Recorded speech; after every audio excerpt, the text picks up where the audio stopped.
Good morning guys. Ganito yung mag-check ng balance sa ICBC online banking mo. Type mo lang yung ICBC. Yan.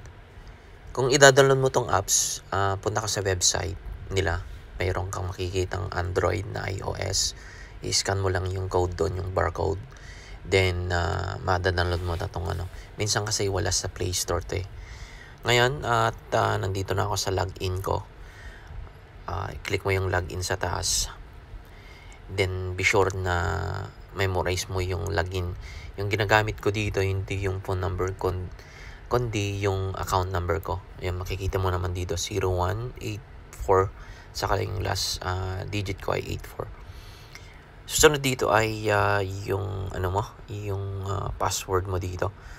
So, yung password ko is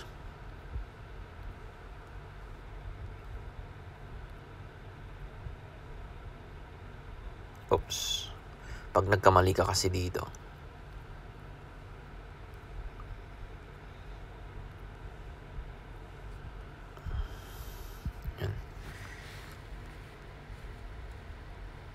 nakalagin na ako dito, di ba? So, sa pinakababa, may makikita kang option, 4 na option dito. Yung eLife, Smart Finance, and Me. So, i-click mo yung Me dito. So, meron pa akong 1,000 or hindi yung, pag ito ang nakikita mo, pag clinic mo yung Me dito, hindi yung actual na balance mo kasi nag-withdraw ka kagabi. Nabawasan to. So, 200 yung withdraw ko. Mga 800 na lang to. I-click mo tong arrow this way. Ito yung actual balance mo nga. Ito. My account. I-click mo tong my account. Yan. Then, makikita mo yung actual balance mo. Yan. So, mayroon akong actual balance na 880.31 MOP na ito yung actual balance ko. Ganun lang yung pag-check ng balance mo sa ICBC. At kung gusto mo pang mag-check ng mga other account mo, kagaya yung pension fund, makikita mo dito sa account mo dito sa ICBC online banking. At hindi ko na ipapakita yung balance ko dito sa pension ko. Pero meron akong